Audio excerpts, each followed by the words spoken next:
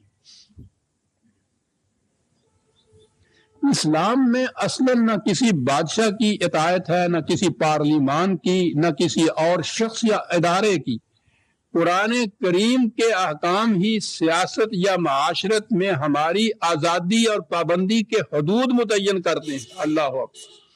اسلامی مملکت دوسرے الفاظ میں قرآنی اصول اور احکام کی حکمرانی ہے، اور حکمرانی کے لیے آپ کو علاقہ اور مملکت کی ضرورت ہے. غور فرمائیے، اس کے بعد پھر اس چیز کی مزید تحقیق اور تفتیش کی ضرورت رہ جاتی ہے کہ اقبال نے یہ تصور کیوں دیا تھا، اور اقبال علامہ اور قائد اعظم نے پھر یہ جنگ کیوں لڑی تھی. یہ تو ان کے اپنے الفاظ ہمارے سامنے ہیں، محفوظ لکھے ہوئے الفاظ موجود. یہ تھا وہ مقصد، اور اس کے لیے قائد اعظم نے بھی بار بار یہ کہہ دیا. انہوں نے 1938 میں مسلم یونیورسٹی میں یہ بات کہی تھی کہ مسلم لیگ نے کم از کم ایک کام تو کر دیا ہے، اور وہ یہ کہ اس نے تمہیں مسلمانوں کے رجعت پسند عناصر کے چنگل سے چھڑا لیا ہے. اس نے تمہیں اس ناخوش آئند طبقہ کی جکڑ بندیوں سے آزاد کرا دیا ہے جسے مولوی یا مولانا کہتے ہیں. انہوں نے مسلم لیگ کے اجلاس میں 2-3 مرتبہ یہ چیز پیش کر دی تھی کہ مملکت پاکستان میں تھیوکریسی نہیں ہوگی. انہوں نے تشکیل پاکستان کے فوری بعد امریکہ کے نام براڈ کاسٹ کیا تھا. اس براڈ کاسٹ میں یہ چیز کہی تھی کہ پاکستان کا دستور تو بہرحال مسلمانوں نے مرتب کرنا، لیکن ایک بات میں یہ واضح کر دینا چاہتا ہوں کہ اس میں تھیوکریسی نہیں ہوگی جس میں عنان حکومت مذہبی پیشوائیت کے ہاتھ میں دے دی جاتی ہے کہ وہ بغام خیش خدائی مشن کو پورا کریں. یہ نہیں ہوگی پاکستان میں سر. یہ تو تھا اقبال اور قائد اعظم کے پیش کردہ اسلام کا تصور. عزیزان من، غور فرمائیے، اس میں کسی قسم کی نہ کسی کی مخالفت کی ضرورت ہے، رعایت کی. یہ چیزیں موجود ہیں، ان کو پرکھ کر دیکھ لیجئے کہ کیا یہ صدر اول کا اسلام نہیں ہے جو یہ پیش کرتے تھے. اس کے برعکس علماء کرام وہ اس کی مخالفت کرتے ہیں. وہ کہتے کیا تھے؟ وہ کہتے یہ تھے کہ ہندوستان میں جس قسم کی بھی حکومت قائم ہو، وہ ہندوؤں کی جمہوری حکومت تھی جو وہاں قائم ہونی تھی، اکثریت ہی ان کی تھی. اس حکومت کے اندر وہ کہتے تھے کہ چونکہ یہ لوگ ہمیں اس کی ضمانت دیتے ہیں کہ آپ کو نماز روزے کی آزادی ہوگی، نکاح طلاق کی آزادی ہوگی، وہ کہتے تھے کہ جب یہ آزادی مل گئی تو اسی کو تو اسلام کہتے ہیں، پھر الگ مملکت کی کیا ضرورت ہے. ہندوؤں کی جمہوریت میں نکاح طلاق کی آزادی کا نام اسلام تھا. جیسا میں نے پہلے آپ کے سامنے اقبال اور علامہ اقبال کے اقوال خود پیش کیے ہیں، ان حضرات کے یہ اقوال بھی محفوظ ہیں. اب ان میں اس گروہ کا سر خیل مولانا حسین احمد مدنی مرحوم تھے. دیوبند کے شیخ الحدیث جمعیت علماء ہند کے سیکرٹری بھی غالباً صدر. ان کے مقابلے میں انہوں نے یہ کہا تھا کہ ایسی جمہوری حکومت جس میں ہندو، مسلمان، سکھ، عیسائی سب شامل ہوں، حاصل کرنے کے لیے سب کو متفقہ کوشش کرنی چاہیے. ایسی مشترکہ آزادی اسلام کے اصول کے عین مطابق ہندو کی اکثریت کی جمہوریت کے تابع یہ نماز روزے نکاح طلاق کی آزادی یہ اسلام کی آزادی کے عین مطابق ہے. دوسری جگہ وہ کہتے تھے کہ کانگریس میں ہمیشہ ایسی تجاویز آتی رہتی ہیں اور پاس ہوتی رہتی ہیں جن کی وجہ سے مذہب اسلام کے تحفظ اور وقار کو ٹھیس نہ لگے. کانگریس میں ہندوؤں کے ہاں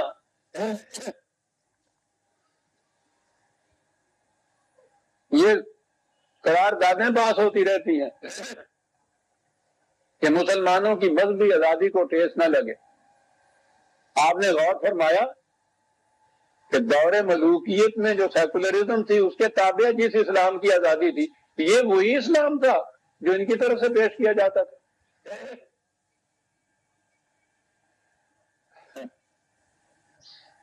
معاف فرمائیے، یہ جو اسلام تھا ان کا، اس کی شان نزول بھی سن لیجیے. کیونکہ ہمارے ہاں ابھی تک تاریخ پاکستان کی کوئی مستند تاریخ ہی مرتب نہیں کی گئی، اس لیے میرا خیال ہے کہ جو کچھ میں عرض کرنے والا ہوں شاید آپ اسے پہلی بار سنیں.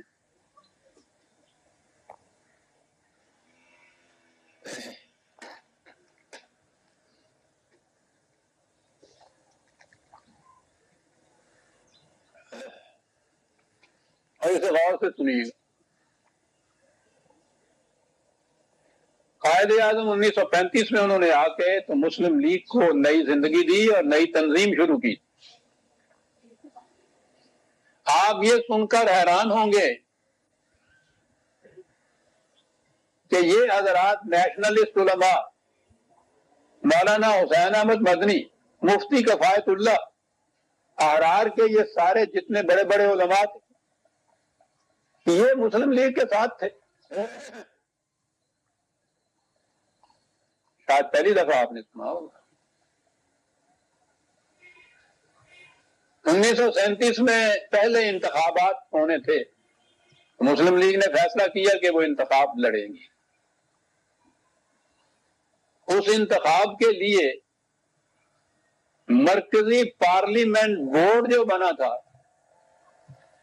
مولانا حسین احمد اور مفتی کفایت اللہ دونوں اس بورڈ کے ممبر تھے. مسلم لیگ کے سینٹرل پارلیمنٹری بورڈ کے ممبر. میں دوسرے حضرات کا ذکر ساتھ نہیں کرنا چاہتا، وہ احرار والے جو تھے وہ بھی اس کے ممبر تھے، میں ان کا ذکر کر رہا ہوں خاص طور پر. بورڈ کی میٹنگ میں یہ سوال پیدا ہوا کہ انتخابات لڑنے ہیں، اس کے لیے ہر جگہ جگہ کوشش کرنی چاہیے. ان دو حضرات نے انہوں نے کہا کہ اس کے لیے تو اخراجات کی ضرورت ہوگی، ہمیں 50,000 روپیہ دیجیے.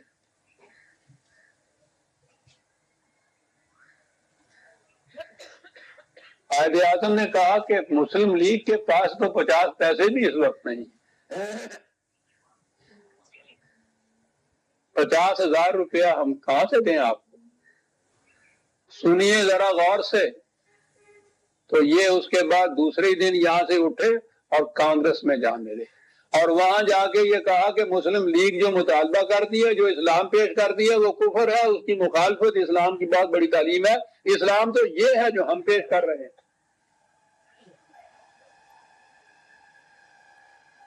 یہ تھی جو میں نے کہا ہے شان نزول اس اسلام کی طرف سے پیش ہو رہا تھا، قائد اعظم اور اقبال کی طرف سے. اس کے بعد یہ اسلام پیش ہونا شروع ہو گیا اور ساری جنگ جو اس تاریخ میں ہوئی. عزیزان من، میں یہ باتیں آپ کو بار بار پیش کر رہا ہوں کہ یہ شنیدہ نہیں ہے، دیدہ. میں شامل تھا اس محاذ کے اندر، بلکہ یہ جو محاذ تھا ان حضرات کی مخالفت کو تھامنے کا وہ میرے ہی سپرد تھا. طلوع اسلام کا اجرا ہوا اس مقصد کے لیے تھا. اس زمانے کے طلوع اسلام کے فائل موجود ہیں. ہوائی بات نہیں کرتا میں، کبھی کوئی بات بغیر سند کے نہیں کہوں گا.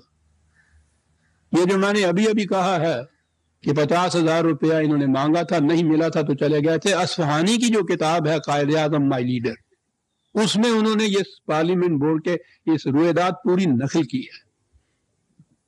وہ خود اس کے اندر تھے. انہوں نے یہ اسلام پیش کیا. اس اسلام کی تائید کہاں سے ہوتی تھی؟ ہندوؤں کی طرف سے.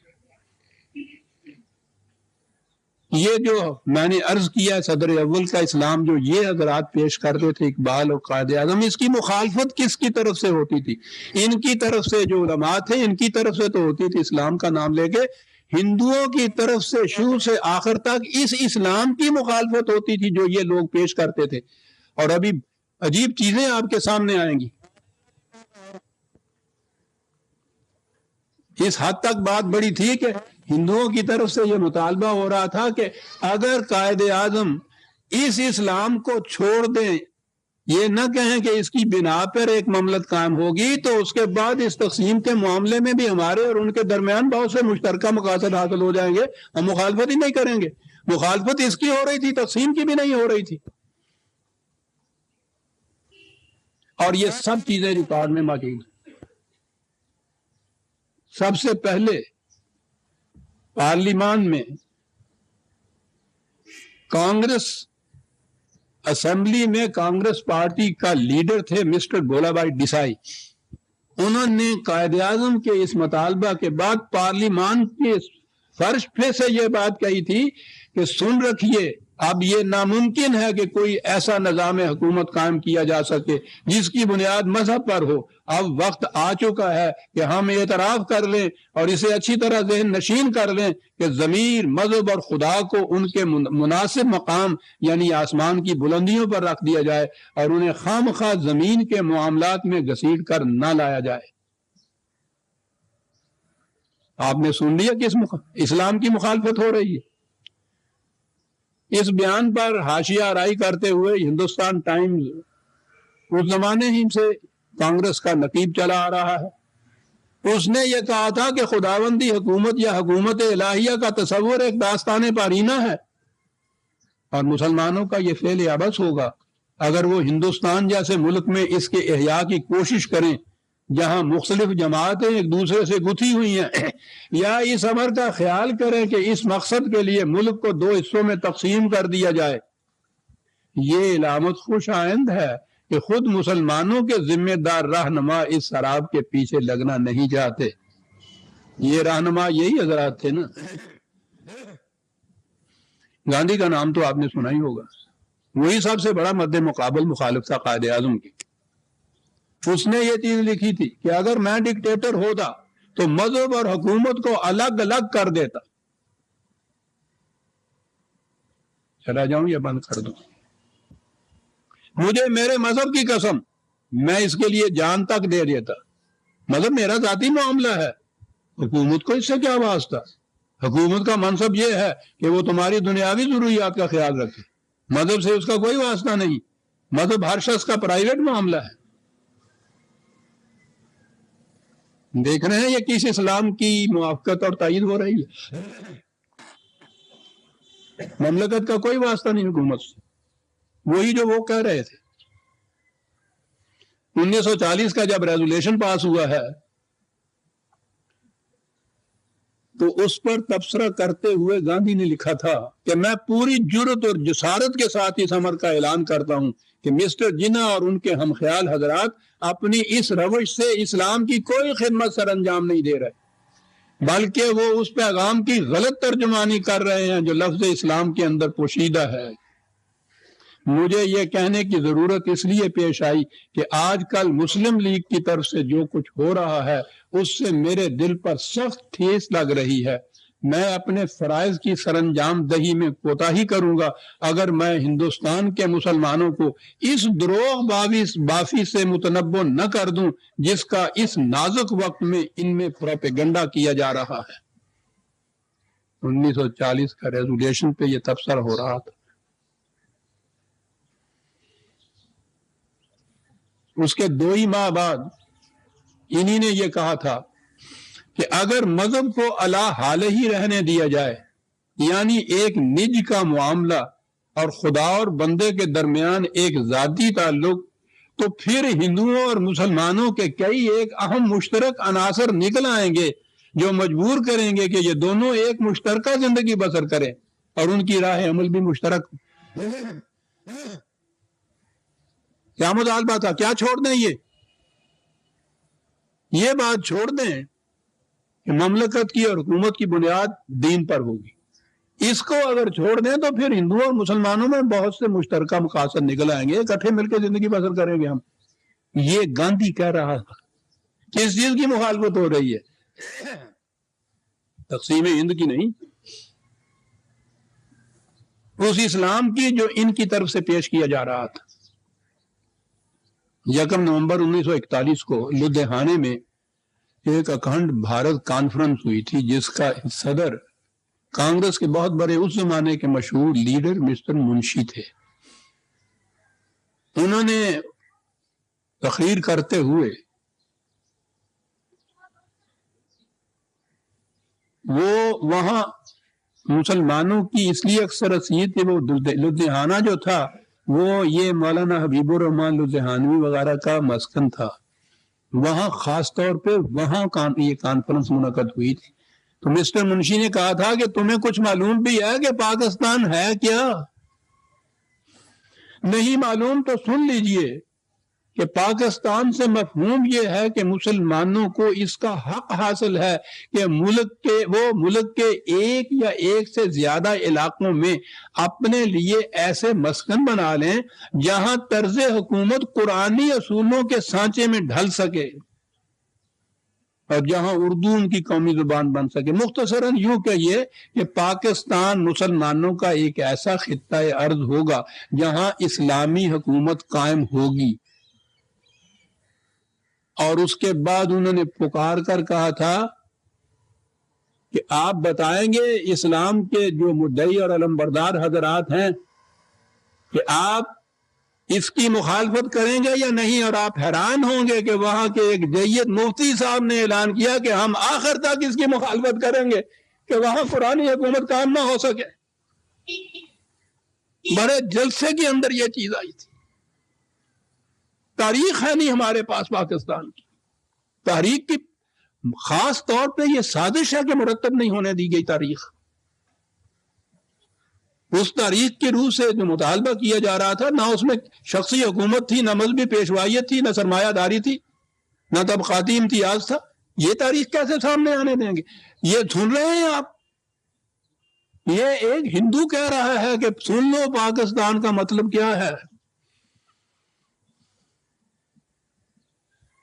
قائد اعظم کی وفات کے بعد وہاں کے ہندوستان ٹائمز میں یہ لکھا تھا کہ پاکستان بالخصوص مشرقی بنگال کی اقلیتوں کو، اس زمانے میں تو مشرقی بنگال ہمارے ساتھ تھا نا، ان کی اقلیتوں کو اتنا خوف و ہراس اور کسی چیز سے پیدا نہیں ہوا جتنا اس حقیقت سے کہ پاکستان کے رہنماؤں نے متعدد بار اعلان کیا ہے کہ وہ پاکستان میں اسلامی اصول روایات کے مطابق ایک اسلامی مملکت قائم کریں گے. کہا یہ ہے چیز وجہ ہراس. اور پھر اس کے بعد اس نے اسی مقالہ میں لکھا تھا کہ اگر کشمیر کا مسئلہ پرامن طریقے سے طے ہو جائے اور پاکستان اسلامی اسٹیٹ کے خیال کو ترک کر دے اور اپنے سامنے ایک جمہوری ریاست کی تشکیل کا نصب العین رکھے تو اس سے پاکستان اور ہندوستان اور ہندوؤں اور مسلمانوں میں خوشگوار تعلقات کا ایک نیا دور شروع ہو جائے گا. الگ مملکت بن جانے کے بعد بھی وہ یہ مطالبہ کر رہے تھے کہ اگر یہ اسلامی مملکت بنانے کا خیال چھوڑ دیں تو پھر ان میں اور ہم نے بہت سے خوشگوار تعلقات پیدا ہونے کے مواقع پیدا ہو جائے گی، صلح ہو جائے گی، مفاہمت ہو جائے گی. یعنی الگ مملکت کی بھی اس کے خلاف بھی اعتراض نہیں کیا جا رہا. وہ قائم رہے مسلمانوں کی، بے شک ہمیں اس پہ اعتراض نہیں ہوگا. وہ اسلامی حکومت قائم کرنے کے خیال کو چھوڑ دیں. کون سا اسلام؟ کون سی اسلامی حکومت؟ جو اقبال اور جناح پیش کر رہے تھے. یہ ہندوؤں کی طرف سے میں نے یہ کہا. اس سارے دور میں یہ سارے جتنے بھی نیشنلسٹ علماء تھے وہ سارے ان کے ہم نوا تھے اور قائد اعظم اور مسلم لیگ کے مطالبہ کی مخالفت کرتے چلے آ رہے تھے. تو آپ نے غور کیا کہ یہ ٹکراؤ کس چیز میں تھا؟ اسلام کے دو تصورات میں تھا نا. ہندو یہ نہیں کہتا تھا کہ یہ مسلم لیگ والے اسلام چھوڑ کے ہندو ہو جائیں. کیا کہتا تھا وہ؟ اسلام کا وہ تصور نہ نافذ ہونے جو ان کے ذہن کے اندر ہے. وہ تصور جو یہاں کے علماء حضرات پیش کر رہے ہیں اس کے اوپر آئیے، ہمیں کوئی اعتراض ہی نہیں۔ غور فرمایا جو میں نے عرض کیا تھا کہ یہ جو 4 لفظ ہیں اسلام کے مقابل اسلام، اس کے اندر پہلے آپ دیکھیے کہ تاریخ پاکستان کی تاریخ اس کے اندر مضمر ہے، اس ایک جملے کے اندر۔ یہ ساری جنگ ان 2 تصورات کی جنگ تھی، نہ ہندو کے خلاف جنگ تھی، نہ انگریز کے خلاف جنگ تھی، نہ سرمایہ داری کے متعلق تھی، یہ تھی جنگ جو اصل میں تھی۔ نہرو نے ادھر دستخط کیے تھے تقسیم ہند کے اوپر، اور وہی اعلان کیا تھا کہ یہ چند دنوں کی بات ہے، تھوڑے ہی عرصے کے بعد دیکھیے گا ہم ایسا کچھ کریں گے کہ یہ پاکستان والے اپنے اس جنون انگیز تصور کو اور مطالبے کو چھوڑ کر گھٹنوں کے بل جھک کر ہماری بات تسلیم کریں گے۔ تو انہوں نے گھٹنے کے بل جھک کر تو یہ تسلیم نہ کی، لیکن انہوں نے اپنی ان سازشوں میں کوئی کسر نہ چھوڑی۔ تو بہرحال اس کا مقطع کا بند تو بہرحال خدا کرے کہ مقطع کا بند ہی وہ سن 71 کی جنگ جو تھی بنگال کی، مشرقی پاکستان کی، اس میں یقیناً ان کی کامیابی ہوئی۔ اس کامیابی پر اس جنگ کی، یعنی ہندو کے ساتھ وہ جنگ نہیں تھی، وہ تو بہرحال مشرقی پاکستان کے مسلمانوں کی اور ادھر والوں کی بھی جنگ تھی نا۔ وہ جنگ جو تھی اس میں معید تھا ہندو ان کے بھروسے پہ وہ جنگ لڑی جا رہی تھی۔ اس کی فتح پر ہندوستان میں ایک جشن منایا گیا، پارلیمان کی طرف سے مسز گاندھی کو دیوی کا خطاب دیا گیا، مبارکباد دی گئی۔ اس مبارکباد کے جواب میں انہوں نے پارلیمان میں یہ تقریر کی اور کہا کہ یہ کامیابی نہ ہماری فوجوں کی کامیابی ہے، نہ ہی حکومت کی کامیابی، یہ کامیابی ہے حق پر مبنی نظریہ کی، اس نظریے کے خلاف جو باطل پر مبنی تھا۔ مسلمانوں نے تحریک پاکستان کی بنیاد ایک باطل نظریے پر رکھی تھی، ہم انہیں بار بار سمجھاتے رہے کہ ان کا نظریہ غلط ہے، یہ کامیاب نہیں ہو سکتا ہے۔ انہوں نے نہ مانا اور اپنی ضد پر قائم رہے۔ 25 سال کے تجربے نے بتا دیا ہے کہ جو کچھ ہم کہتے تھے وہ حق تھا اور ان کا نظریہ باطل، یہ ان کے باطل نظریے کی شکست ہے۔ دیکھ رہے ہیں یہ جنگ کس چیز کی تھی،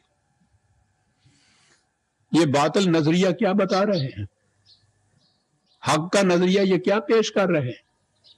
یہ سارے علماء حضرات اس سارے دوران میں وہاں موجود تھے، ان کی تائید اس سے ہوتی تھی کہ واقعی وہ باطل کا نظریہ تھا۔ حق کا نظریہ یہی ہے کہ ہندوؤں کی اکثریت کی جمہوریت کی حکومت ہو، سیکولر، اور اس میں نماز روزے کے اور نکاح طلاق کی ہمیں اجازت۔ علامہ اقبال نے اسی کے پیش نظر تو کہا تھا، مشہور شعر ان کا، کہ ملا کو جو ہے ہند میں سجدے کی اجازت، نادان سمجھتا ہے کہ اسلام ہے آزاد۔ کیا بات۔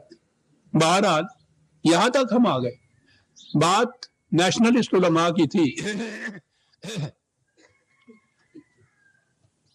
سید ابوالعلا مودودی مرحوم یہ نیشنلسٹ علماء میں نہیں تھے، وہ تو ان کی ایک تاریخ ہی الگ ہے، بہرحال ان میں شامل نہیں تھی۔ پاکستان کی مخالفت میں یہ ان سے بھی 2 قدم آگے تھے۔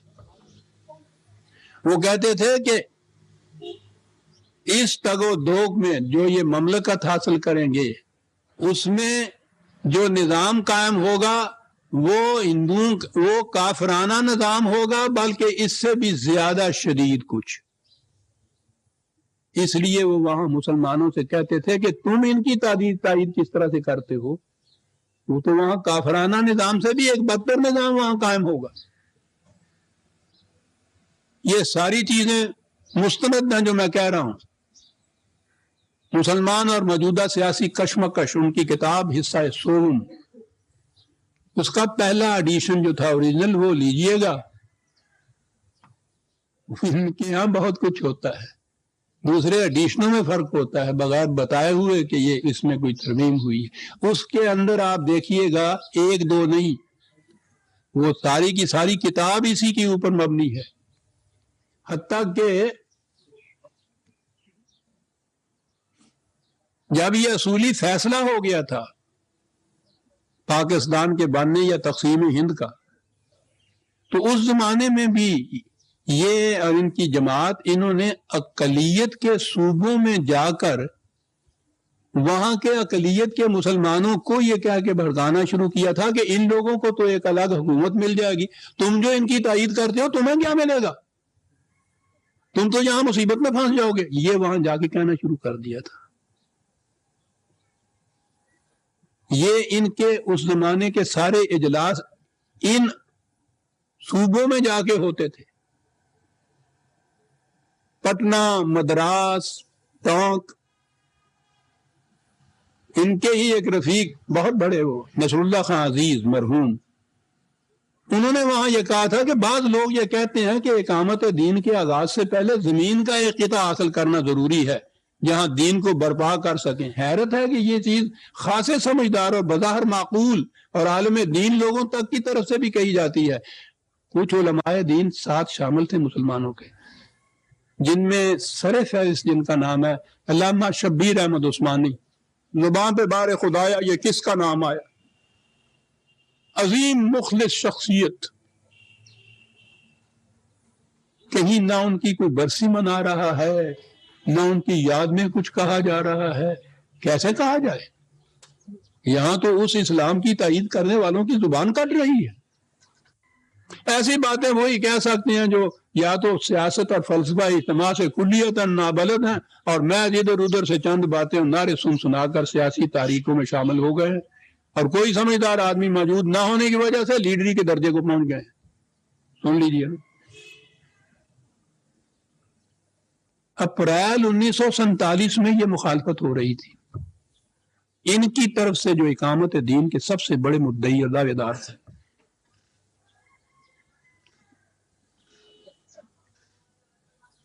یہ دو مخالفتیں تھیں، ایک ہی مخالفت تھی ہندو کی، اور ان کے ساتھ یہ علماء کرام نیشنلسٹ علماء جماعت اسلامی۔ ایک مخالفت اور بھی تھی، اور وہ ان سے بھی زیادہ شدید مخالفت تھی، وہ تھی مغرب کی اقوام کی مخالفت۔ ہمیں تو معلوم ہی نہیں کہ اسلامی نظام کہیں قائم اگر ہو جائے، قرآنی مملکت وجود میں آ جائے، تو وہ نو انسانی کو کس طرح سے دعوت دیتی ہے بار بار کہ آؤ اس کے اندر آ کے امن کی تلاش کرو۔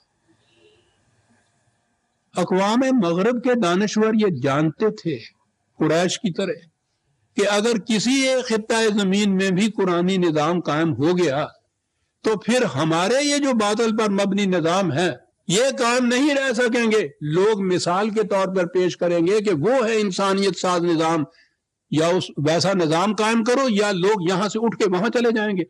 ان کو بڑا خطرہ تھا، اور سب سے زیادہ مخالفت کی وجہ ان لوگوں کا خطرہ تھا۔ آگے چل کر یہ پتہ لگے گا، ہندو تو خیر مخالفت کر رہا تھا، ہمارے سامنے ہے، ان حضرات کی بیک پر، ان کی پشت پر بھی یہ مغرب کی اقوام تھی، ان کی مخالفت جو ہے قابل فہم تھی۔ ان کا باطل نظام کچھ باقی نہیں رہتا، نہ ان کے ہاں کی جمہوریت باقی رہتی ہے، نہ کیپیٹلزم باقی رہتی ہے، نہ یہ نیشنلزم باقی رہتی ہے، نہ سیکولرزم باقی رہتی ہے۔ کسی ایک جگہ بھی قرآن، کسی خطہ زمین میں بھی یہ اگر نظام قائم ہو جائے تو جس طرح سورج چڑھتا ہے تو پھر اندھیرے کا کہیں شائبہ نظر نہیں آتا، باطل کا نظام نظر نہیں آئے گا۔ ان کو بڑا خطرہ تھا۔ علامہ اقبال کو اس کا بھی احساس تھا، بڑی دور رس نگاہ تھی ان کی۔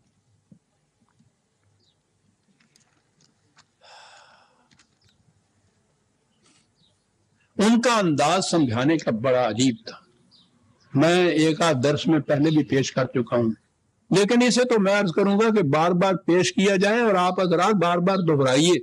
ان کی آخری کتاب جو ان کی وفات کے بعد شائع ہوئی، ارمغان حجاز، اس میں وہ ہے تو فارسی زبان میں، بیشتر اردو میں بھی اس کا ایک حصہ ہے۔ اردو کے حصے میں ایک طویل نظم ہے جس کا عنوان ہے ابلیس کی مجلس شورا۔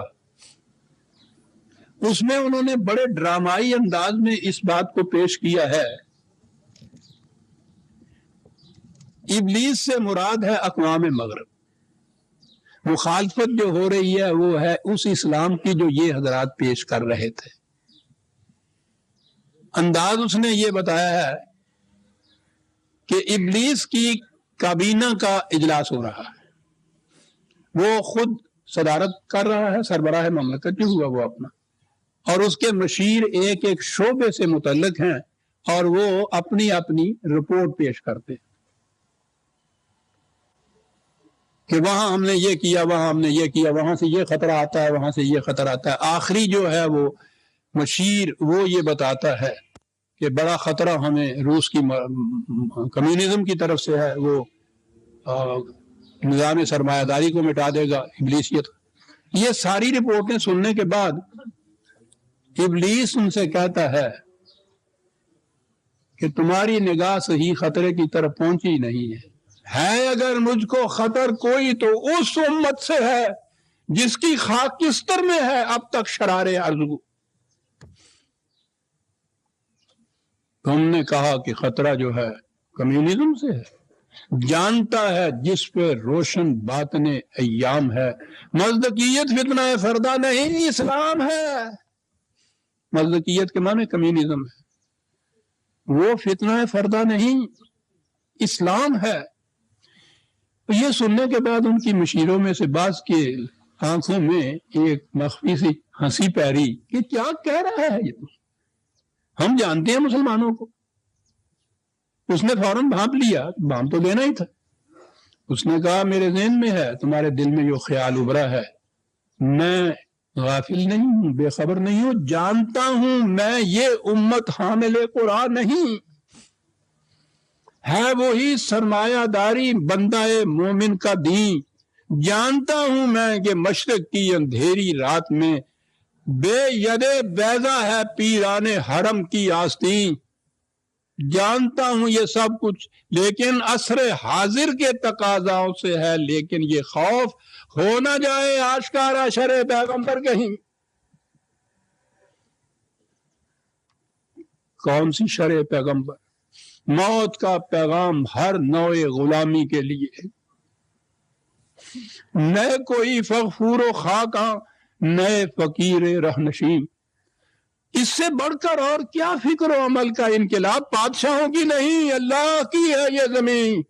چشم عالم سے رہے پوشیدہ یہ آئی تو خوب، یہ غنیمت ہے کہ خود مومن ہے محروم یقین۔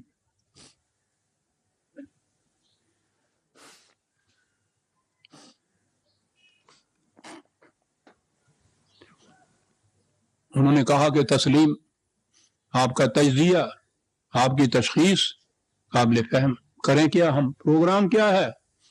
کہا پروگرام بڑا سادہ ہے، اس کو اس قسم کے مسائل میں الجھا دو، نظریات کی بحثوں میں لڑا دو ایک دوسرے کے ساتھ۔ آمین اونچی آواز سے کہنی چاہیے، نیچی آواز سے، ہاتھ کہاں باندھنے چاہیے، کہاں نہیں ہونا چاہیے۔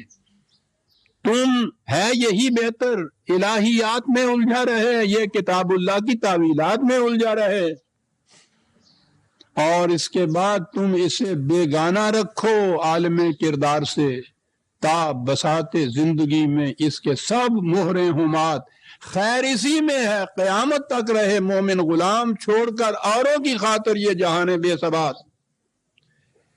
کہا اس کے لیے عملی پروگرام کیا ہے، ہم کیا کہیں، پریکٹیکل پروگرام کیا؟ کہنے کا بات سادی ہے، مست رکھو ذکر و فکر صبح گاہی میں اسے، اور پختہ تر کر دو مزاج خانقاہی میں اسے، پھر سب خیر ہے۔ میں آگے جل کر عرض کروں گا، ابلیس سے مراد ہیں اقوام مغرب۔ اقوام مغرب نے اس پروگرام پر کس طرح سے عمل کیا اور کر رہی ہیں آج، یہ آج کا خطرہ نہیں۔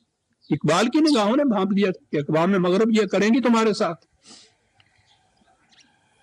آپ کو یاد ہے پاکستان بننے کے فوری بعد مغرب کی طرف سے، امریکہ کی طرف سے یہ اعلان آیا تھا کہ دنیا کے خدا پرستوں آؤ اس انکار خدا کی تاریخ کمیونزم کا متحدہ محاذ بنا کر مقابلہ کریں۔ خدا پرستوں کو دعوت دی گئی تھی۔ امریکہ اپنے آپ کو خدا پرست بناتا تھا۔ میں آگے چل کے عرض کروں گا کہ اس کا کیا ہے۔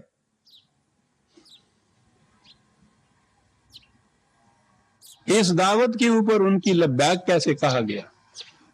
عزیزان من، بڑے غور سے یہ تاریخ سننے کی ہے. ہمارے تحریک کی تاریخ جو ہے، اس کے بعد پاکستان میں آنے کے بعد ان حضرات نے کیا کیا ہوا ہے. 1955 میں حکومت پاکستان نے سیاسی طور پر کچھ طے کیا کہ امریکن بلاک کے ساتھ ہم مفاہمت کچھ کر لیں. یہ نظر آتا تھا. مودودی مرحوم نے یہ پبلک جلسوں میں یہ تقریریں کی کراچی کے پارک کے اندر. 1955 کی یہ بات اعلانیہ انہوں نے کہا کہ اگر یہ امریکن بلاک فی الواقع چاہتا ہے کہ کمیونزم کی روک تھام کے لیے اسے مسلم عوام کا دلی تعاون حاصل ہو تو اسے اپنی پالیسی میں بنیادی تغیر کرنا پڑے گا. اسے یہ فیصلہ کرنا ہوگا کہ اسے مسلم بلاک کے حکمرانوں سے ساتھ بات کرنا ہے یا مسلم ممالک کے عوام کا تعاون حاصل کرنا ہے. یہ اس کے سوچنے کا کام ہے کہ اسے کون سی راہ اختیار کرنی چاہیے. اسے حکمرانوں کی ضرورت ہے جو عوام پر سطحی اثر بھی نہیں رکھتے، یا عوام کے تعاون کی ضرورت ہے جو طاقت کا اصلی سرچشمہ ہوتے ہیں. مسلمان ملکوں کے ساتھ آپ کی جو پالیسی اب تک چلی آ رہی ہے وہ ایسی ہرگز نہیں ہے کہ پاکستان اور دوسرے ممالک کے عوام کا دلی تعاون آپ کو حاصل ہو. اور عوام کا تعاون تو عوام کے نمائندوں کے ذریعے حاصل ہوا کرتا ہے نا.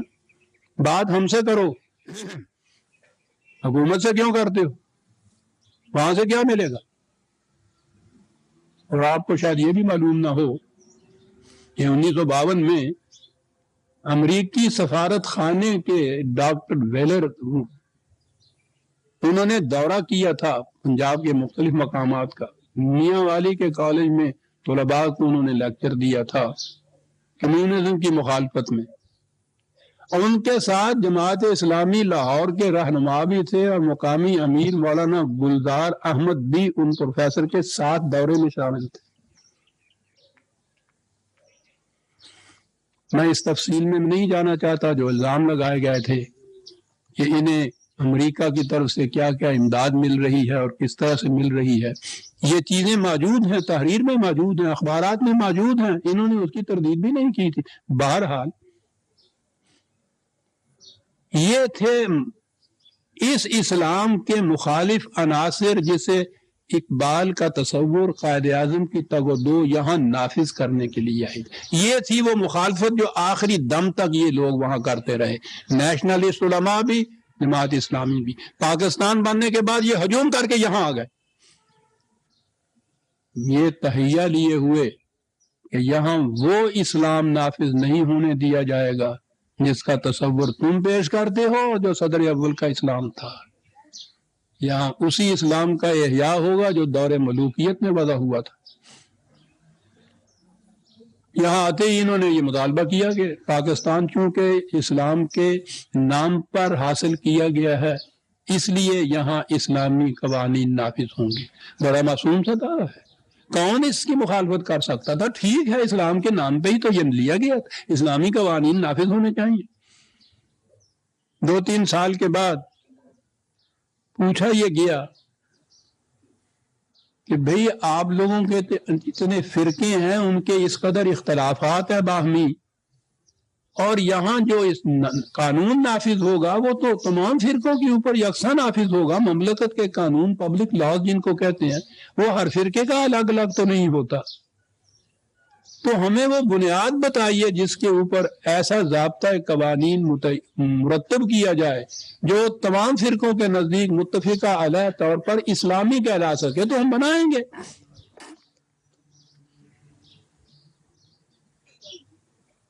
اب جو حضرات مل کر 2 فرقوں کے 2 حضرات نماز نہ پڑھ سکیں وہ متفقہ علیہ بنیاد کیا دیں جن کے اوپر اسلامی نظام قائم ہوگا. 31 علماء کی ایک کانفرنس منعقد کرائی ان لوگوں نے 51 میں 51 میں، اور اس میں مختلف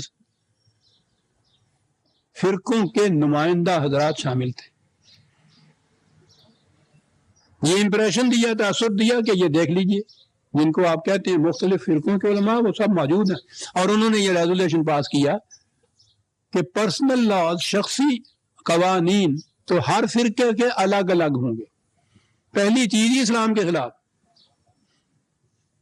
اسلام میں شخصی قوانین اور پبلک لاز کا کوئی فرق ہی نہیں. یہ تو سیکولر حکومت میں ہوتا ہے،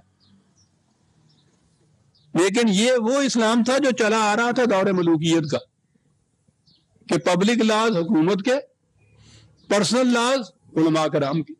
تو پہلے ریزولیشن کی شک تو یہ تھی کہ پرسنل لاز ہر فرقے کے اپنے اپنے ہوں گے. یہ امت واحدہ بن رہی ہے مملکت میں. اور جہاں تک پبلک لاز کا تعلق ہے وہ کتاب و سنت کے مطابق مرتب ہوں گے.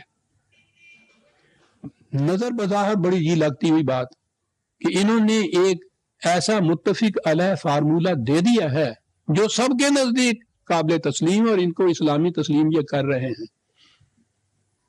اب کیا عرض کیا جائے کہ یہ معاف رکھیے گا، یوں انورٹڈ قوموں میں کہہ رہا ہوں، لعنت کا توق انڈیا میں بھی اس بندہ ناچیز کے ساتھ تھا کہ سب سے زیادہ یہ شخص مخالفت کر رہا ہے. یہاں بھی یہ چیز اسی کے حصے میں آئی. کیا عرض کروں کیوں حصے میں آئی؟ بس ایک چیز ہے، قرآن کے ساتھ اور صدر اول کے اسلام کے ساتھ اور نبی اکرم صلی اللہ علیہ وسلم کی قائم کردہ مملکت کے ساتھ ایک والہانہ عشق ہے جو مجھے لیے چلا جا رہا ہے. میں نے ان سے یہ کہا کہ یہ اصطلاح کتاب و سنت کی بڑی جاذب نظر آ رہی ہے، کوئی مخالفت نہیں کرے گا، لیکن اس کے مطابق کوئی ضابطہ حیات مرتب نہیں ہو سکے گا جو آپ لوگوں کے نزدیک میں متفقہ طور پر اسلامی ہو. کفر کا فتویٰ 1000 علماء نے دستخط کر دیے. بہت اچھا جی. ان میں سر فہرست مولانا مودودی مرحوم تھے، اور اہل حدیث حضرات کی طرف سے مرکزی جمعیت اہل حدیث کے صدر مولانا محمد اسماعیل سلفی مرحوم گجرانوالے کے جو تھے. ان دونوں کے درمیان ایک بحث ہوئی. یہ بات نہیں تھی کہ سنت ملے گی کہاں سے ہمیں، بات یہ ہوئی کہ سنت کی ڈیفینیشن کیا ہے، سنت کہتے کس کو ہیں.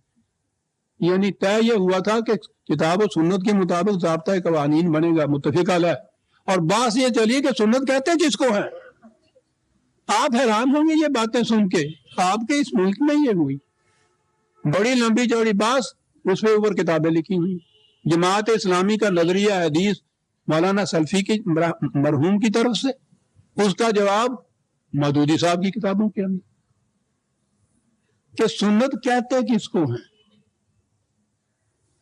اور اس قدر اختلاف اس چیز کا کہ انہوں نے یہ کہا کہ جو شخص ایک حدیث کا بھی مسلم اور بخاری کے منکر ہو وہ دائرہ اسلام سے خارج. ان کو یہ کہا. انہوں نے یہ کہا کہ جسے آپ سنت کہتے ہیں وہ دین میں تحریف ہے، اسلام تو ایک طرف رہا، کتابیں موجود ہیں. اور اس کے باوجود مطالبہ حکومت سے یہی رہا کہ کتاب و سنت کے مطابق ضابطہ قوانین مرتب کیجیے، اس سنت کے مطابق جس کی ڈیفینیشن میں یہ دو خیر علماء متفق نہیں تھے کہ کیجیے. اب وہ کس طرح سے کرے؟ ہر حکومت کے خلاف پروپیگنڈا کے یہ بناتے نہیں ہیں ہم نے تو ان کو متفق علیہ فارمولہ دیا ہوا ہے. غور فرمائیے کیا ہو رہا تھا اس ملک میں، اور اس فارمولے کے جزو اول کی یہ کیفیت تھی. 20 سال تک یہ بحث جاری رہی اور مطالبہ بھی ساتھ ہی ہوتا رہا. 20 سال کے بعد خود مولانا مودودی مرحوم نے یہ اعلان کیا کہ کتاب و سنت کی روح سے کوئی ایسا ضابطہ قوانین پبلک لاز کا نہیں بن سکتا جو مختلف فرقوں کے نزدیک متفقہ طور پر اسلامی کہلا سکے. سن لیا آپ نے؟ اس مطالبے کی حقیقت میری زبان سے نہیں، ان کی زبان سے نہیں بن سکتا، نہیں بن سکتا. اور جب یہ اعلان کیا تو اس کے 4 ہی دن بعد جماعت اسلامی کی اس زمانے کی مجلس شورا کے اجلاس میں ریزولیشن پاس ہوا کہ حکومت سے کہا جائے کہ کتاب و سنت کے مطابق قانون بنائے. نہیں بنائے گی تو اس کے خلاف ڈگڈگی بجائی جائے گی. رینا نے مان یہ تاریخ آپ کے سامنے لکھی ہوئی موجود ہے، کوئی توجہ نہیں دیتا، ڈس انٹرسٹڈ ہو گیا ہے یہ مسلمان یہاں کا، ان کی وجہ سے اسلام ہی سے وہ شخص دل، اگر میں متنفر نہ بھی کہوں تو بہرحال دل برداشتہ ہو چکا ہوا ہے،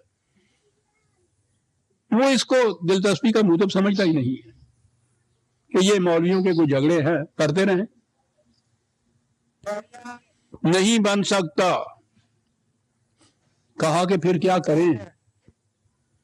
کہا کرنے کی بات تو آسان ہے، یہاں فقہ حنفی نافذ کر دیجیے، یعنی وہ متفق علیہ نہیں بن سکتا کہ اختلاف ہے، فقہ حنفی ان میں سے ایک فرقے کی فقہ ہے، یہ نافذ کر دیجیے کہ باقی سارے اس میں متفق ہو جائیں گے۔ اس مقصد کو سامنے رکھیے کہ ہو نہ جائے آشکارا شرع پیغمبر کہیں، کوئی ایسا ضابطہ قوانین اور آئین بن نہ جائے کہ جس پر سارے مسلمان متفق ہو جائیں، فقہ حنفی نافذ کر دیجیے۔ فقہ حنفی کے متعلق میں اپنی طرف سے خود نہیں کچھ کہنا چاہتا، خود ان کے فقہ حنفی کے متعلق مودودی مرحوم کے اپنے خیالات یہ ہیں کہ مجتہد خواہ کتنا ہی باکمال ہو، زمان و مکان کے تعینات سے بالکل آزاد نہیں ہو سکتا، نہ اس کی نظر تمام ازمنہ اور احوال پر وسیع ہو سکتی ہے، لہذا اس کے تمام اجتہادات کا تمام زمانوں میں اور تمام حوالات کے مطابق ہونا غیر ممکن ہے۔ جی فرماتے ہیں یہ سلف کون سے انبیاء تھے جن پر ایمان لانے کی مسلمانوں کو تکلیف دی گئی؟ بزرگان سلف کے اجتہادات نہ تو اٹل قانون قرار دیے جا سکتے ہیں اور نہ سب کے سب دریا برد کرنے کے لائق ہیں، صحیح اور معتدل مسلک یہی ہے کہ ان میں رد و بدل کیا جائے۔ اور سب سے بڑی چیز کہ کہا دوسرا بنیادی نقص اس مسخ شدہ مذہبیت میں یہ ہے کہ اس میں اسلامی شریعت کو ایک منجمد شاستر بنا کے رکھ دیا گیا ہے، کہا کہ اس منجمد شاستر کو یہاں نافذ کر دیجیے اسلامی مملکت بنانے کے لیے۔ عزیزان من، میں نے عرض کیا ہے نا، مسلمان کو یہاں اس مقام پہ پہنچا دیے جہاں اس کو دلچسپی اس سے نہیں رہی۔ پہلے تو اس سے دلچسپی نہیں ہوا کرتی تھی نا کہ آمین بالجہر چاہیے یا پھر وہ کہتے ہیں مولویوں کا مسئلہ ہے، اب یہ مسئلہ جو ہے یہاں پہنچا دیا گیا ہے مسلمان کو آہستہ آہستہ مذہب سے برگشتہ کر کے کہ وہ دلچسپی نہیں لے رہا، ورنہ پوچھتا کوئی ان سے کہ کتاب و سنت کے متعلق 20 سال تک مطالبے ہوتے رہے اور آخر آپ نے خود کہہ دیا نہیں بن سکتا، اس کے بعد کہتی ہے فقہ حنفی کے مطابق بناؤ اور آپ خود کہتے ہیں کہ یہ فقہ منجمد شاستر ہے۔ ان کے گروہ کے لوگ یعنی یہ مذہبی پیشوائیت وہ نہیں اس قسم کا مطالبہ کرتی، ویسے اختلافات ہزار باتوں میں اور ہوں گے، اس کے متعلق ایک بات نہیں کی گئی، بھانڈا پھوٹ جائے گا۔ اس ملک میں انتشار اور تشدد پیدا ہونے نہ دیے جائے، کرنے جا جائے، بن نہ جائے، کہیں کوئی ضابطہ نہ بننے پائے۔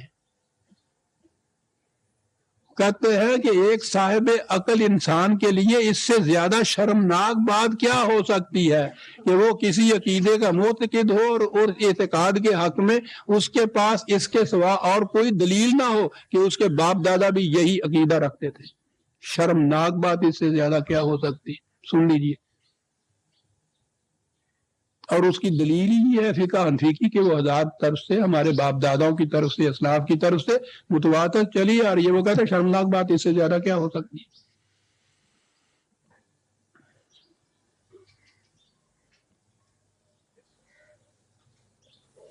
مطالبہ یہ کر دیا، حکومت نے بھی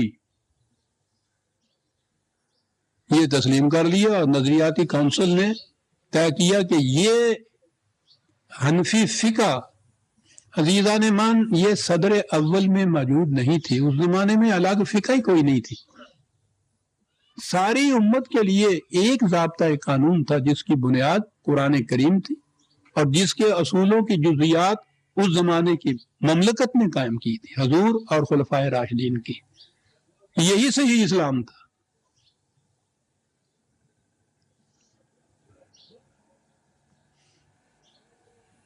انہوں نے ان فقہی قوانین کو جو 1000 سال پہلے کے حالات کے مطابق مرتب کیے گئے تھے دور ملوکیت میں، انہیں نافذ کرنا شروع کر دیے۔ ادھر سے نافذ کیا. پہلے ہی جو قوانین نافذ کیے وہ سزاؤں کے متعلق تھے جنہیں حدود کہا جاتا ہے. اس آرڈیننس کے جاری کرنے کے قریب 1 ہفتہ یا 2 ہفتے بعد امریکن ٹی وی کا ایک ڈیپوٹیشن آیا تھا یہاں صدر مملکت سے ملاقات کرنے کے لیے, اور اس نے یہ بات کہی تھی کہ اس قسم کی سزائیں یہ نافذ کیسے ہو سکیں گی. تو انہوں نے یہ کہا تھا کہ تم نے سزاؤں کو تو دیکھا ہے, وہ ہم ان شرائط کو نہیں دیکھا جن کے تابع ہم کہتے ہیں کہ یہ سزائیں دی جائیں گی. ان کے تابع کسی 1000 میں سے 1 مجرم کو بھی سزا نہیں دی جا سکے گی. یہ ممکن العمل نہیں, امپاسبل ہے, یہ لکھا انہوں نے کہا صدر ممکن. وہ بات ٹھیک کہی. 1000 برس پہلے کے حالات کے مطابق وہ کچھ مقنن تھے, قانون دان تھے, انسان تھے, نبی نہیں تھے, وحی نہیں تھی. انہوں نے ان حالات کے مطابق قانون بنائے. آج کے حالات کے اندر وہ فٹ کیسے بیٹھ سکتے تھے؟ خود نافذ کرنے والے صدر مملکت وہ اعلان فرما رہے ہیں کہ نافذ نہیں ہو سکتا. یہ حدود کے متعلق تھا. بات ذرا آگے چلی تھی نا, زکوٰۃ کے متعلق جو اعلان کیا, وہ اعلان تھا کہ وہ سب پہ اطلاق ہوگا. اس پہ آپ کو معلوم ہے کہ شیعہ حضرات نے اس کے خلاف احتجاج کیا اسلام آباد میں. میرا خیال ہے اس قسم کا احتجاج ان حضرات کی طرف سے شاید پہلا احتجاج تھا. 3 دن کے بعد منسوخ کر دیا گیا وہ آرڈیننس کیا, یعنی اسلامی حکم کہ اس کا اطلاق تمام مسلمانوں پہ ہوگا. اور کہا گیا کہ صاحب پھر ٹھیک ہے, ہر فرقہ اپنی اپنی فرقہ کے مطابق ادا کر دیا کرے نماز کو. پہلا پبلک لا 3 ہی دن کے بعد اس کی یہ کیفیت ہوئی. اور اب یہی چیز جاری ہے, ہر ایک اپنی اپنی فرقہ کے مطابق عمل کرے. کچھ اس قسم کے بھی لوگ یہاں موجود تھے, مجھے معاف رکھیں, جو حالات پر نظر نہیں تھی. انہوں نے ان سے کہا کہ صاحب ہم تو قرآن کی فقہ کو مانتے ہیں, ہم اس کے مطابق عمل کریں گے. انہوں نے کہا کہ نہیں, فقہ کسی نہ کسی انسان کی مرتب کردہ ہونی چاہیے, قرآن کی فقہ کے مطابق ہم اجازت نہیں دے سکتے. سوچ رہے ہیں آپ مسٹر منشی نے کیا کہا تھا کہ ان لوگوں کے ارادے یہ ہیں کہ وہاں قرآن کی حکومت قائم کریں, اور ان سے کہا تھا کہ ہم نہیں ہونے دیں گے.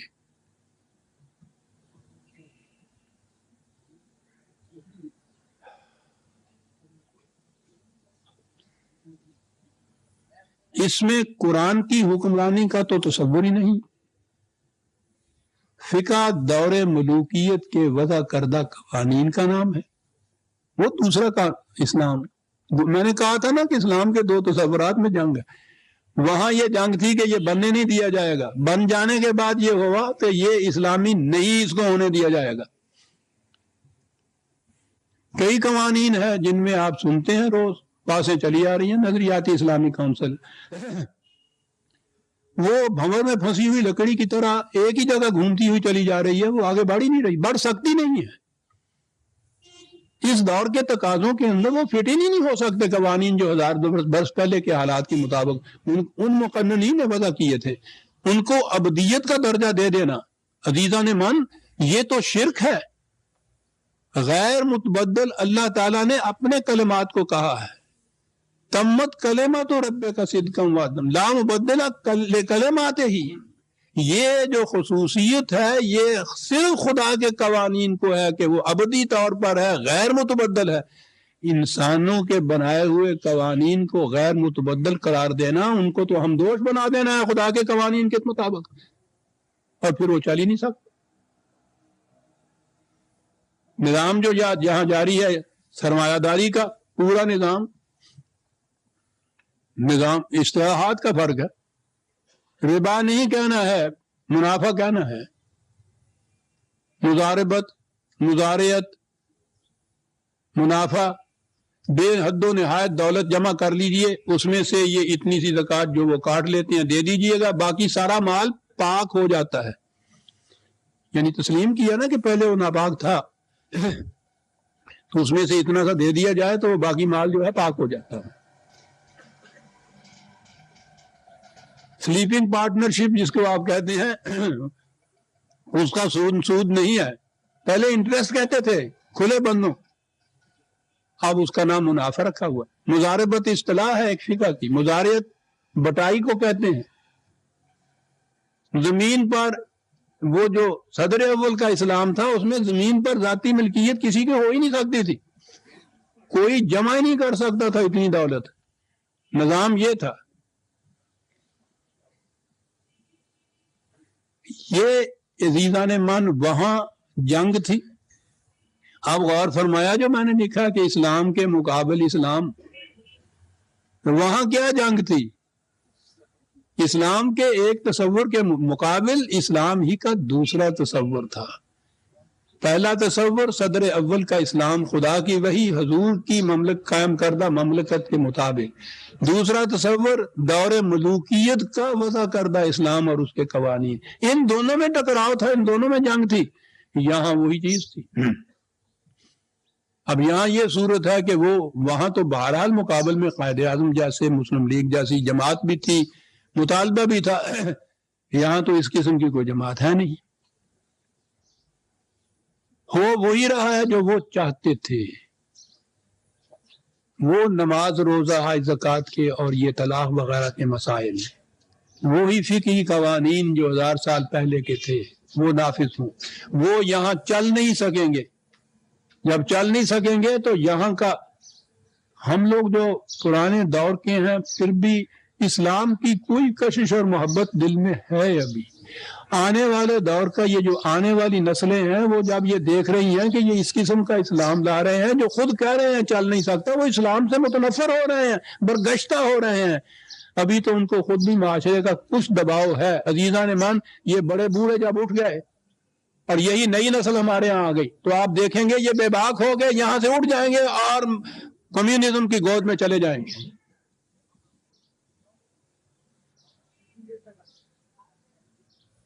قرآن کمیونزم کو ختم کرنے کے لیے آیا تھا،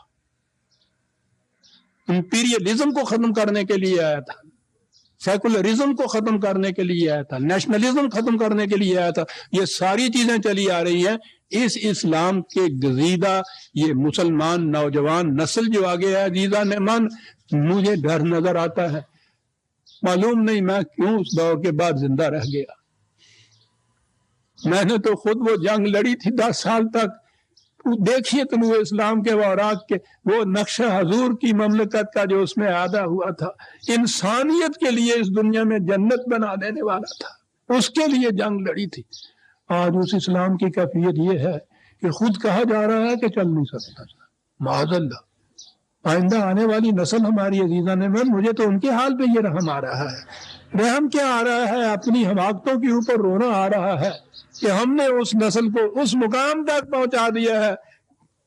ان کو تو یہ تمیز نہیں ہوگی کہ یہ کون سا اسلام ہے کہ جس کی وجہ سے ہماری یہ حالت ہے۔ وہ تو نفس اسلام سے ہی برگشتہ ہو جائیں گے جناب۔ ہاں، یہی تھا وہ نظام جس کی محکمیت کی طرف اشارہ کرتے ہوئے ابلیس کی مجلس شورا میں شعبہ اسلام کے مشیر نے یہ کہا تھا کہ اس میں کیا شک ہے کہ محکم ہے یہ ابلیسی نظام۔ اس کی نگاہ تھی کہ یہ اسلام جو لایا جائے گا بڑا محکم ہوگا، اس میں کیا شک ہے کہ محکم ہے یہ ابلیسی نظام، پختہ تر اس سے ہوئے خوئے غلامی میں غلام ہے، ازل سے ان غریبوں کے مقدر میں سجود، ان کی فطرت کا تقاضا ہے نماز بے قیام۔ آرزو اول تو پیدا ہو نہیں سکتی کہیں، ہو کہیں پیدا تو مر جاتی ہے یا رہتی ہے خام۔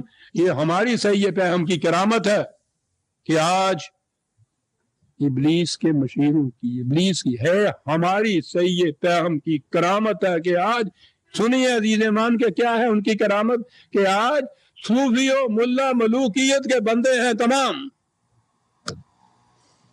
ہے طواف و حج کا ہنگامہ اگر باقی تو کیا، کند ہو کر رہ گئی مومن کی تیغ بے نیا۔ عزیزان من، یہ تھی تحریک پاکستان کی تاریخ، یہ ہے اس کے بعد مملکت پاکستان میں جو کچھ ہوا ہے اس کی تاریخ۔ 4 لفظوں کے اندر اسلام کے مقابل اسلام، بات سمجھ میں اب آ گئی نا آپ؟ وہ صدر اول کا اسلام، اب اس کی تشریح میں جانے کے لیے تو بڑا وقت چاہیے. بہرحال میں اپنی کوشش کرتا ہوں، میری کتابوں میں اس کا تصور دیا ہوا ہے، میری تحریروں میں جو مقالات میں لکھتا ہوں وہ اسی کی تفصیل لکھتا ہوں. آخری عمر میں میرے تو اتنا ہی کر سکتا ہوں کہ اس کا نقشہ امت کے سامنے پیش کرتا چلا جاؤں. اس حکومت میں اس کے مقاصد بتانا چاہتا ہوں، نقشہ حکومت کی فارم کا تعلق نہیں، مقاصد بتانا چاہتا ہوں. اس حکومت میں حق حکومت کسی انسان یا انسانوں کے گروہ کو حاصل نہیں ہوگا، حکمرانی صرف کتاب اللہ کی ہوگی. اس میں غلط اور صحیح، جائز اور ناجائز، اسلامی اور غیر اسلامی کی سند اور اتھارٹی قرآن مجید ہوگی. پھر آپ کہیں گے کہ آپ سنت کیوں نہیں کہتے؟ خدا نہ کردہ منکر سنت کی بات نہیں. میں نے ابھی عرض کیا ہے کہ سنت کا تو ڈیفینیشن ان دو کے نزدیک متفق علیہ نہیں، باقیوں کا آپ کیا کہیں گے؟ سند قرآن مجید ہوگی، اس میں کسی کو نہ کسی قسم کا خوف ہوگا نہ حزن. خوف ہوگا تو صرف قوانین خداوندی کی خلاف ورزی کے مضرت رساں نتائج کا، جن کا اطلاق ہر ایک پر یکساں ہوگا. اس میں نہ کوئی فرد رات کو بھوکا سو سکے گا، نہ کسی کی کوئی ضرورت رکی رہے گی. اس میں امیر اور غریب، محتاج و غنی، حاکم و محکوم کی تمیز نہیں ہوگی. تمام انسان یکساں واجب التکریم ہوں گے اور تذلیل و توہین آدمیت سنگین ترین جرم ہوگا. اس میں نہ نظام سرمایہ داری باقی رہے گا، نہ مذہبی پیشوائیت، نہ کمیونزم. امت کے باہمی مشورے سے نظام حکومت قائم ہوگا اور وہ نظام قرآن مجید میں متعین کردہ غیر متبدل حدود کے اندر رہتے ہوئے اپنے زمانے کے تقاضوں کے مطابق قواعد و ضوابط خود مرتب کرے گا. انہی کو احکام شریعت کرا جائے. شرط یہی ہوگی کہ وہ قرآن کی کسی حد سے ٹکرائے نہیں. صاحب یہ تھے وہ دو اسلام جن کے متعلق میں نے عرض کیا. اقبال نے ان دو اسلاموں کے متعلق کہا تھا کہ وہ مذہب مردان خود آگاہ ہو خدا مست، یہ مذہب ملا و جمادات و نباتات. لیکن عزیزان مان، قرآن نے تو ہمیں یہ کہا ہے کہ مایوسی کے اوپر ہے. اس کے باوجود کہ میرے سینہ تمام داغ داغ جو عرض کر رہا ہوں، میں مایوس نہیں ہوں. اس لیے کہ قرآن کا یہ خدا کا یہ عطا فرمودہ نظام، قرآن کا نظام جو ہے، یہ کسی خاص مملکت، کسی خاص خطہ زمین، کسی خاص قوم کے ساتھ مختص نہیں ہے کہ اس نے اس کو اپنے یہاں زندہ کر دیا، قائم کر دیا تو یہ قائم ہو گیا، زندہ رہا. اس نے نہ کیا تو یہ ختم ہو گیا. یہ تو عالمگیر ہے، ذکر للعالمین ہے. تو خدا جو ہے رب العالمین ہے، اس کا رسول رحمت للعالمین ہے، اس کا قرآن ذکر للعالمین، تمام اقوام عالم کے لیے، قیامت تک کے لیے. اگر کسی ایک خطہ زمین میں ہم قاصر رہ گئے ہیں، بد نصیب ہیں کہ ہم اس کو قائم نہیں کر سکے، دوسری دنیا اس کے لیے تڑپ رہی ہے. میں نے اس پہ بھی بہت کچھ لکھا ہے کہ مغرب کی اقوام ایسے باطل نظام کے اوپر چل رہی ہے، لیکن وہاں کے دانشور اتوار کے ذہن میں یہ آ رہا ہے کہ اس نظام کا جس کے ہم محکم ہیں، نتیجہ تباہی اور بربادی ہے. وہ ایک ایسے نظام کی تلاش میں سرگرداں ہیں اس وقت کہ جس میں انسانیت کے لیے امن ہو اور فروغ ہو انسانیت کا. ان کی کتاب میں موجود ہے. میں بہت کچھ اس باب میں بھی لکھ چکا ہوں. وہ تڑپ رہے ہیں اس نظام کے لیے. اگر یہاں یہ نظام مثالی طور پر قائم ہو جاتا تو بڑی آسانی ہو جاتی ہمارے لیے اور ان کے لیے بھی. وہ ذہن میں تو یہ تصور کر رہے ہیں اس اسلام کا، لیکن یہ ان کو نقشہ کہیں نظر نہیں آتا. 2-4 منٹ ہیں شیخ صاحب، میں ایک آدھ اقتباس ان کا پیش کروں گا. ہاں جی، بہت ٹھیک ہے. سویڈن کا ایک اکنامسٹ ہے، بہت بڑا مشہور ہے، beyond the welfare state. Sweden میں فلاحی مملکت، ویلفیئر اسٹیٹ ساری دنیا میں بہترین ہے. وہ اس سے مطمئن نہیں ہے اپنے یہاں کی ویلفیئر اسٹیٹ سے. وہ کہتا ہے یہ دنیا نہیں. ہم ایک ایسی دنیا کی تلاش میں ہیں جس میں نہ کرۂ ارض پر کھینچی ہوئی ممالک کی لکیریں ہوں اور نہ ہی قوموں کے خود وضع کردہ حدود. ہاں ہاں ہاں، یہ وہ دنیا ہوگی جس میں انسان جہاں جی چاہے آزادانہ چلے پھرے رہے سرے، اور ہر جگہ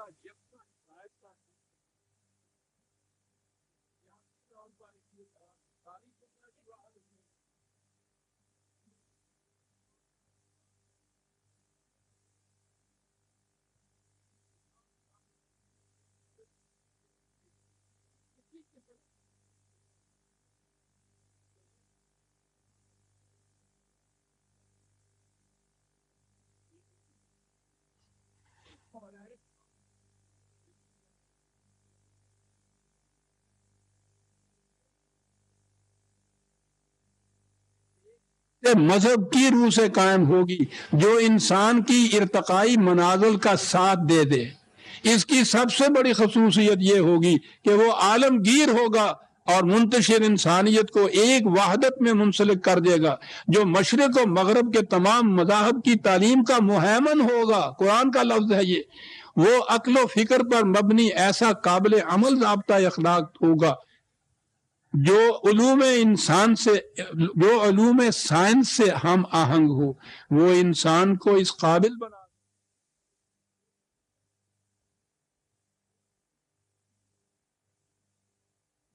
کو یہ حق حاصل ہوگا کہ پوری نو انسانی کا مذہب بن سکے۔